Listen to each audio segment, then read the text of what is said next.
Excellencies, distinguished delegates, I have the honor to present on behalf of the Independent International Fact-Finding Mission for the Sudan the findings of our last report. Sudan is enduring a war of atrocities. Civilians are not only caught in the crossfire, they are being deliberately targeted, displaced, and starved.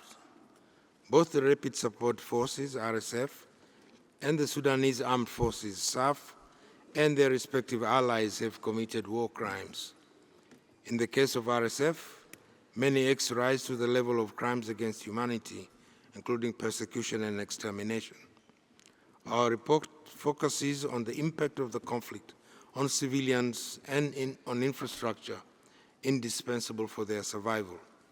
From the outset of the siege of Al-Fasher in May 2024, the city and surrounding camps have been relentlessly shelled. Over 450,000 people have been displaced.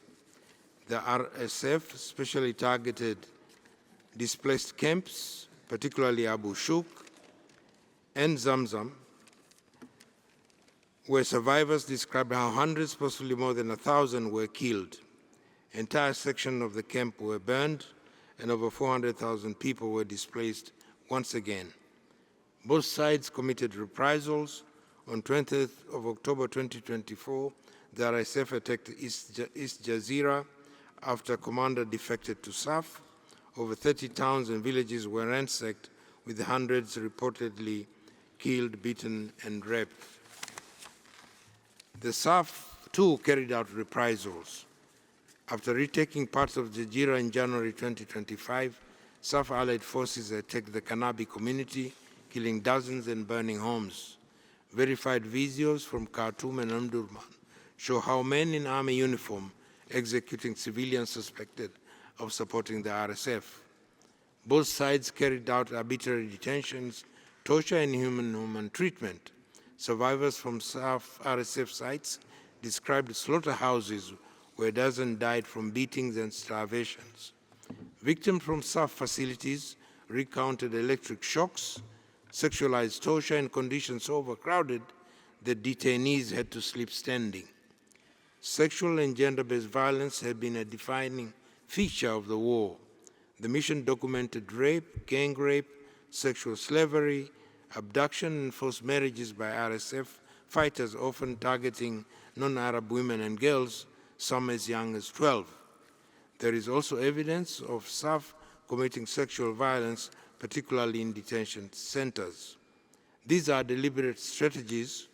The mission concludes that both parties committed war crimes, and RSF attacks on civilians also amounted to crimes against humanity, including murder, persecution, forced displacement, torture, rape, and sexual slavery.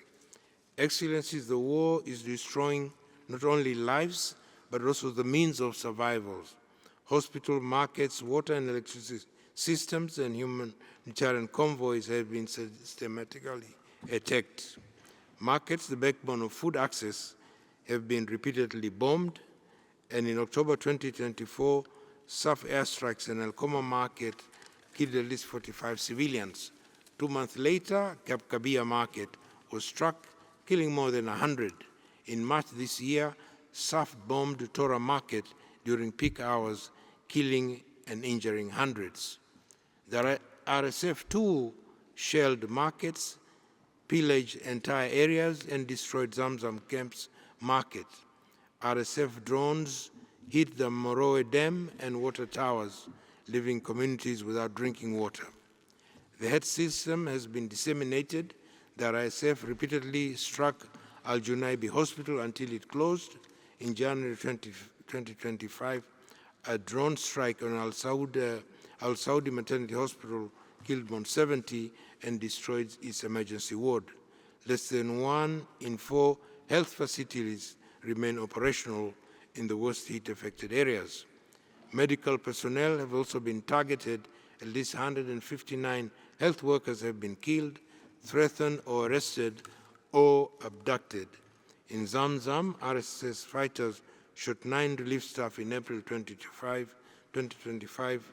2 later died. Ambulances have also been attacked. while transporting patients. More than 84 Sudanese humanitarian workers have been killed since the war began. In June this year, a joint WFP and UNICEF convoy, clearly marked with emblem, was struck by drones after being stopped by the RSF. 5 aid workers were killed and food supplies destroyed. The result is one of the gravest hunger emergencies in modern history. Nearly 25 million people, half of Sudanese population, face acute food insecurity. In camps such as Zamzam and Abu Shuk, children are dying of malnutrition and dehydration. These are not accidental harms. In the case of SAF, they reflect failure to minimize civilian casualties. In the case of RSF, they are part of a deliberate strategy to drive civilians of essentials of survival. Some of these acts amount to war crimes of starvation. Combined depreciation of food and medicine and obstruction of humanitarian assistance may also amount to crime against humanity of extermination. Excellencies, the Sudanese people have endured atrocities for decades while perpetrators have enjoyed impunity. This cycle must stop. We have listened to hundreds of victims and witnesses. They want justice, but Sudan remains unwilling and unable to deliver impartial justice. Both SAF and RSF deny responsibility. Victims and survivors have no confidence in national institutions, and international action is therefore indispensable. The mission recommends a roadmap grounded in 4 pillars. First, the parties must stop the fighting, protect civilians, lift sieges, allow humanitarian access, halt sexual violence. 2, states and international communities should enforce the arms embargo, increase humanitarian aid, back peace efforts, support the ICC, establish an international mechanism, exercise universal jurisdiction, and impose targeted sanctions. 3, mediators should facilitate inclusive peace processes that embody justice.